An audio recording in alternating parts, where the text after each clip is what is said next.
Hello दोस्तों, मेरा नाम समर है और मैं आज फिर नई कहानी के साथ आया हूं जिसका नाम है मौत के मुंह से वापसी।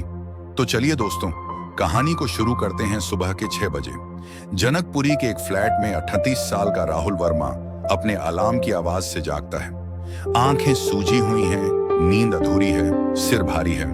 पिछली रात ऑफिस से लौटते हुए देर हो गई थी और फिर वही दिनचर्या, चाय बनाना, मेल्स देखना, बॉस की फालतू मीटिंग, ट्रैफिक, धुआं और अधूरे सपने।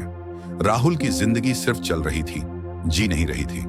उस दिन राहुल बहुत थका हुआ था, लेकिन फिर भी गाड़ी उठाई, ऑफिस के लिए निकला। दिल्ली की सड़कों पर धुंध थी। कहीं एक कुत्ता भौंक रहा था, कहीं कोई सुबह की दौड़ पर था और कहीं एक ट्रक तेज रफ्तार में रेड लाइट तोड़कर आ रहा था। राहुल ने ब्रेक मारा, लेकिन देर हो चुकी थी। सब कुछ अंधेरा हो गया। राहुल को लगा कि वो किसी अजीब सी जगह पर है। ना रोशनी, ना अंधेरा, बस एक खालीपन। फिर उसके सामने एक दरवाजा खुला और एक आवाज आई, क्या तुम वापस जाना चाहते हो राहुल? राहुल ने कहा, हाँ बिल्कुल, मुझे बहुत कुछ करना है। वॉइस फिर बोली, क्या वाकई करना है या बस जिंदा रहना है? राहुल चुप हो गया। अब एक एक करके उसके सामने उसकी जिंदगी के दृश्य चलने लगे। बचपन में मां की गोद में सोना, पापा का थप्पड़ जब उसने झूठ बोला था, कॉलेज में कविता लिखना और पहली बार रिजेक्ट होना, अपनी पत्नी पूजा से मिलना, प्यार करना, फिर शादी और धीरे धीरे उसकी आंखों से दूरी बना लेना। सब कुछ एक झलक में जैसे उसकी आंखों के सामने आ गया।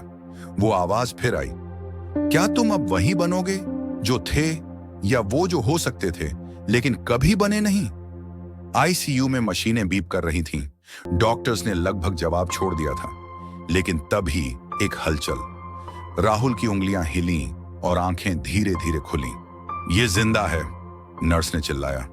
राहुल की जिंदगी अब बदल चुकी थी। उसने नौकरी छोड़ दी, छोटी सी जगह ली जहां वो कहानी लेखन का काम करता है। हर रविवार एनजीओ में बच्चों को किताबें पढ़ाता है। हर शाम अपनी पत्नी के साथ छत पर बैठकर वो बातें करता है जो सालों से दब गई थी। अब वो जिंदगी जी रहा था, मौत का एहसान चुका रहा था। राहुल को जिंदा रहना था, इसलिए नहीं कि मौत हार गई थी, बल्कि इसलिए कि जिंदगी ने एक आखिरी मौका दिया था। तो दोस्तों, आपको यह कहानी कैसी लगी हमें कमेंट में जरूर बताएं और हमारे छोटे से चैनल को सब्सक्राइब करना ना भूलें। धन्यवाद।